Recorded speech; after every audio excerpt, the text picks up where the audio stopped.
Hey, it's James Raby. We have to say something here, but I don't want to say much. Thanks for listening to the Y105 FM Early Morning Show, Radio On Demand podcast. Love you.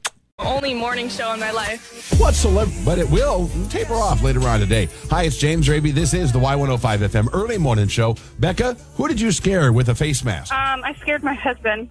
So I did the charcoal mask, and I was trying to take it off, and it was like sticking to my skin.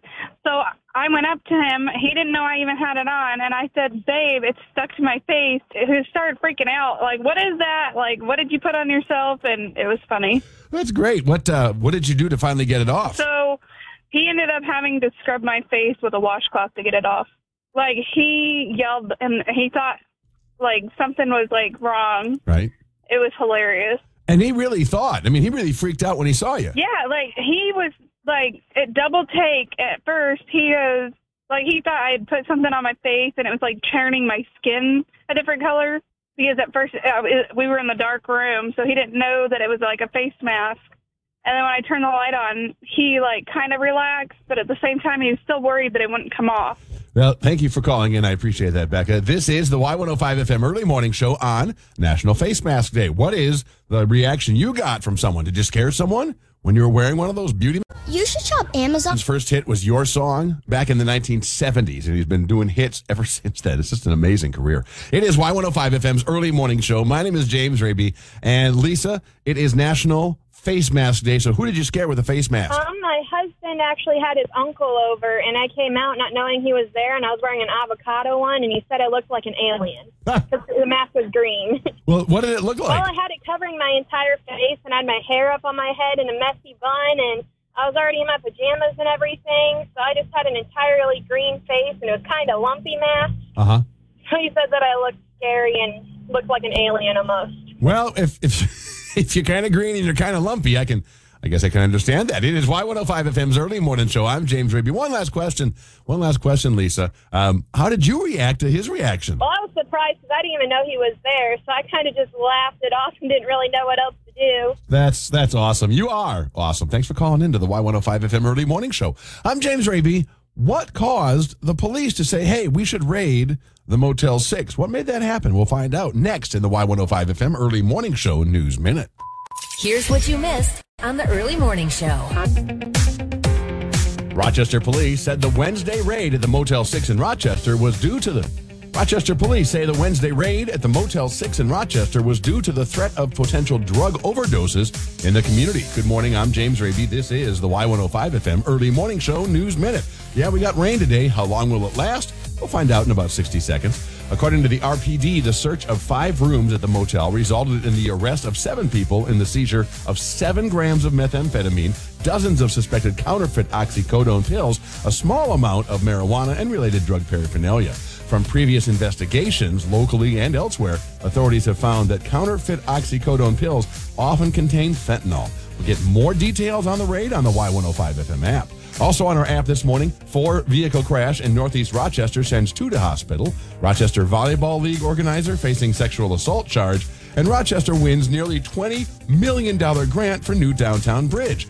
And the Raby Shot. Today's Doughhead has a motto. The family that crimes together lies together. Mom fakes son's coronavirus test to get him out of a court date. The mom was arrested when she altered her positive Rona results to make it her son's positive Rona results. And, of course, the judge checked. He called the clinic.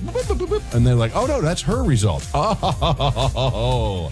So, not only did the kid not get out of his court date for the drinking deal, but mom got arrested for forgery and messing around and finding out. Y105 FM weather for today. Yeah, we got showers and thunderstorms mostly till 1 o'clock. A high should be 69 and we'll be feeling fine. And then tonight, cloudy, a low should be 64. And tomorrow, oh my gosh, another sunny weekend. Partly sunny and 80. It is, it's 60. It is crisp, like good lettuce. It's crisp. On the way, did you know there's such a thing as a beer choir in Rochester? Yeah, I got to MC it last night. You are going to love what happened in less than 12 minutes here on Y105 FM's Early Morning Show. But it should include an evening with a beer choir. Beer, beer, beer, beer, beer, beer, beer, beer, beer, beer.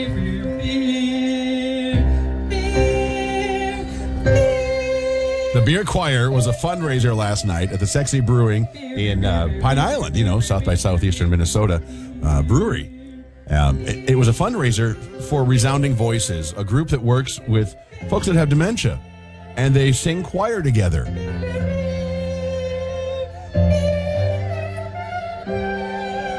It was, to say the least, an awesome evening. To say the most, it was stellar. It was, a choir singing. But it's not the choir. It means all kinds of people coming out together to celebrate this and help these folks raise money. And they did, like $1,000. And huge thanks to everyone that put it on. My friend Karen Rory was one of the organizers, and she got me involved. And I am so glad she did, because you have never had so much fun, because they have the songbooks in front of you, and you're drinking beer from South by Southeast Brewery. That's Tessa Learn and Anne. Oh, I'm sorry, I can't think of your full name. But it's wonderful beer, right? And that's great. Whether you're in a tent, you're outside, it was a beautiful night. The vineyards are all around you. And yeah, Highway 52 is right there in front of you. You can't tell. You're in this area that is just so ripe with, forest scents. It smells wonderful. So everything about it was perfect. And they raised a bunch of money by singing. And my MC job was a cinch. I just had to try and be funny. And apparently they thought I was, and they donated, and that's great. But I tell you, they took songs like, it could be Old MacDonald Had a Farm, but then it was Old MacDonald Had a Beer, E-I-E-I-O, right, like that. So it was just ultra silly. And of course, as the evening went on, it got just a little bit sillier, and there would be no choir sing-along fundraiser complete without doing this Neil Diamond classic with no changes.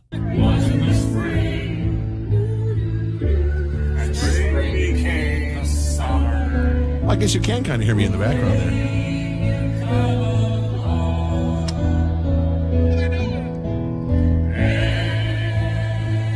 You know this song. We got to have a bump, bump, bump coming along. And we did, and they were so into it. And the video actually shows that there were people doing a kind of a conga line through the vineyards at South by Southeast Brewing. Bring it up! It was great. It was absolutely great. Look for my recap story about it, because I'm telling you what, you're going to want to donate to Resounding Voices as they do choir work with folks that are dealing with dementia. And the big story is that the joy we felt last night singing and being a little community was and is the joy that the people feel as they connect and feel like an everyday person again when they're singing. It is Y105 FM's early morning show. Let's kick off the 8 a.m. All Music Hour. That I went to the Beer Choir last night, and the Beer Choir was a lot of fun. It was at the Sexy Brewing Company, a fundraiser for Resounding Voices. They are a choir that works with folks that are dealing with dementia, and the smiles and the joy they say that you get, because the singing, man, for some people it is just that key to feeling like you used to feel. Right? That's real joy. Well, let me tell you, it was fun. And I played music from it earlier, and you can listen to the podcast of the show, the Y105 FM Early Morning Show Radio on Demand podcast. But I want to throw out a real shout out to Lincoln, who was working. First of all, Tessa Learn from Grand Rounds, from South by Southeastern Minnesota Brewery. Thank you so much for making it possible for it all to happen outside in the vineyards. It was so much fun. And 50% of the purchases went to Resounding Voices. That is a solid, huge effort. A lot of times people are nice and they give you 25%. That's huge too. Any money's great, right? But 50%, wow. And Lincoln, who was working the crowd, he was selling the beer and stuff. He was so good. Man, people would come up to him, they'd order beer, and they'd say, "Can you find me?" He says, "Don't worry about it." And he always found them. And it was, boom, seamless, just so great. And it reminds me of how bad I was at being a waiter when I was much younger, and how, boy, there's no way I'm ever going into that career again. Unless I have to, in which case, of course, I would. But, oh, my gosh, I was so bad. I think I was so bad, and that's why I tip well, because I hated the job so much. I hated it, and I knew what everyone was going through when they were having a hard day or a bad day. And, boy, It was just, boy, it was so much fun. Watch for the story on the Y105 FM app. It will make you want to donate to an organization that really brings joy to people that maybe haven't felt it for a long time. It's Y105 FM's early morning. Largest charity music. Really? But the rain will stop around 1 o'clock, and you can enjoy the rest of the weekend. Hi, it's James Raby. This is the Y105 FM early morning show. Time for Raby Shots, and we're heading to Ohio, where police recently arrested a doughhead in the news, a man for riding a bicycle while drunk. Officers stopped the man because he and a friend were biking in the middle of the road. The intoxicated biker was uncooperative and struggled with officers. Cops used a taser to subdue him and charged him with operating while drunk. Now, I'm not saying this guy should take some lessons. From Cleveland, let's go to Fresno, California. A man recently robbed a credit union on a bicycle. The man walked into the bank, handed a teller a note, and demanded cash in large bills only. The teller handed over the money, and he changed his clothes and then rode off on a mountain bike with a woman. WOMAN. She is not frying up that bacon. She is not bringing home the bacon to fry. He has all that cash money from the bank robbery. But the audacity, changing your clothes while you're in the bank? Holy moly. But cops are still looking for him. And he did it sober. Mr. Cleveland Doughhead. And today's Doughhead that we wrap up with has a motto: the family that crimes together stays together, or lies together. A mom faked her son's coronavirus test to get him out of a court date. You see, he had been tagged for minor alcohol, drinking as a minor, whatever, underage drinking, whatever that is, right? Whatever the charge is. Mom didn't think he should have to go to that court date, so she took her positive Rona test results, altered it so it had her son's name on it, and, well, she brought it to the judge. And the judge says, this looks pretty hinky, because she did a really bad job of forging it. Called the clinic, and they couldn't say anything about the mom, but they could say, no, that the son, that's not the son's test results. Oh, so now they're both, dealing with time. And, the kid, minor drinking, that's a bad thing. Absolutely a bad thing, but almost something you expect from a youth. And this is an opportunity for mom to show him, hey, this is a thing you shouldn't have done. Let's follow the rules and get you through this and see what happens. Nope. You shouldn't have to be called to account for your actions. I'm only assuming she sounds like that. It's Y105 FM's early morning show. Here's what you missed on the early morning show. Hey, it's James Raby. Thank you so much for listening to the Y105 FM early morning show, radio on demand podcast. I hope you'll subscribe and tune in Monday through Friday between 6 and 10 for more fun than you can shake a stick at.